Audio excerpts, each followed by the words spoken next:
주안의 만나 7월 26일 금요일 묵상을 함께 나오도록 하겠습니다. 오늘 말씀은 예레미야 38장 1절에서 13절까지의 말씀으로요, 시드기야의 무능함이라고 하는 제목으로 함께 묵상을 나오도록 하겠습니다.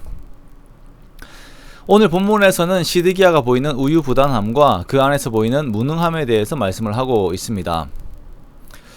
우리가 보면 매력적인 사람은 삶의 기준을 가지고 있는 사람이 매력적인 사람이죠. 올바른 삶이 어떠한 것인지 분명한 기준을 가지고 있고, 그 기준을 따라 자신들의 의지들을 발휘하는 사람들이 매력적인 사람입니다. 그 기준들을 유지하기 위하여 끊임없이 노력하고 추구하고, 때로는 타협하지 않고 자신의 고집들을 밀고 나가기도 합니다.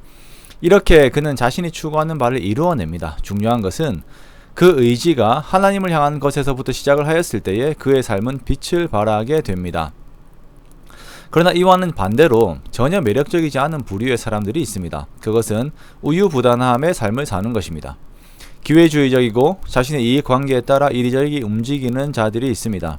이런 사람들은 그 순간 어려운 상황들을 회피하였다는 것으로 스스로 잘했다라고 생각할지 모르지만 결국은 아무것도 할 수 없는 도피적인 무능함을 보이는 것이죠. 오늘 시드기야가 그러한 모습을 보이고 있습니다. 예레미야의 문제를 두고 신하들의 의견이 갈리는 중에서 그는 어떠한 제대로 된 결정도 내리지 못하고 있는 것을 보여주고 있습니다.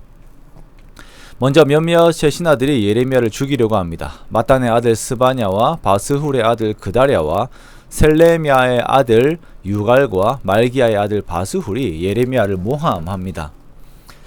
예레미야가 하는 예언이 모두 유다에 대해 불리한 것처럼 보인다는 것을 그 원인으로 삼고 있습니다. 그렇죠. 예레미야는 하나님께서 예비하신 재앙에 대해서 그대로 전하였습니다. 이 신하들은 그 말들이 듣기 싫은 것이에요. 그래서 예레미야가 백성들의 평안을 구하지 않는다. 예레미야의 말이 군사들과 백성들의 손을 약하게 한다. 그러므로 이 사람을 죽이소서라고 시드기야에게 구하지요. 이에 시드기야는 예레미야가 이 신하들의 손에 있다고 말을 합니다. 5절에 보니까 왕은 조금도 너희를 거스를 수 없느니라 라고 말을 하죠. 자, 이게 무슨 말인가? 자신의 상황을 그대로 드러내는 말입니다. 시드기야는 자신의 능력이나 자격으로 왕이 된 것이 아니라 바벨론에서 세운 왕이기 때문에 신하들에게 있어서 당위성이 부족합니다. 게다가 신하들이 친애굽 정책을 가지고 있기 때문에 더욱 힘을 발휘하지 못하는 것이죠. 그렇게 예레미야는 감옥들에 있는 말기야의 구덩이에 들어가게 됩니다. 그 진창 속에 빠져 있게 되어요.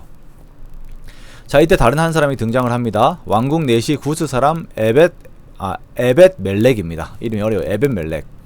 에벳멜렉은 다른 신하들이 선지자 예레미야에게 행한 일이 악함을 고발합니다. 예레미야를 그대로 두면 굶어 죽기 때문입니다.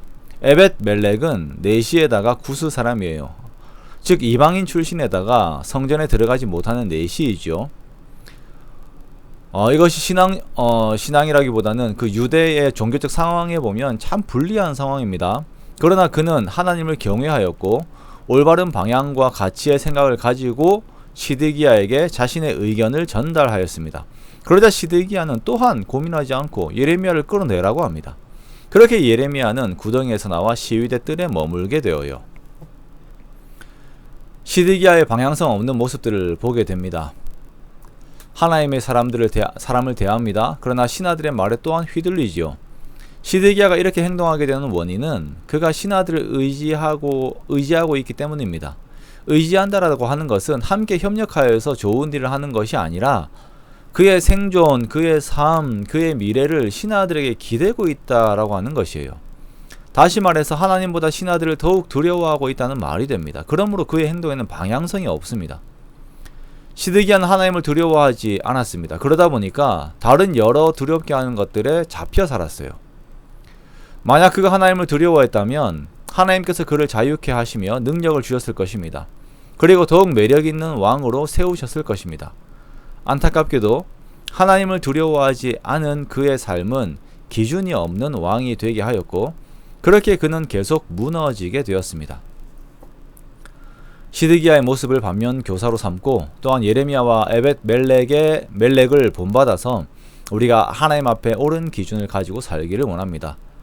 하나님 앞에 옳은 뜻을 정하고 그 뜻을 위하여 기도하며 옳은 뜻을 이루어가는 우리가 되기를 원해요. 그렇게 오늘도 하나님께서 주신 옳은 방향들을 향하여 더욱 힘을 다하여 달려가는 저와 여러분의 복된 사람들이 되시기를 주님의 이름으로 축원합니다.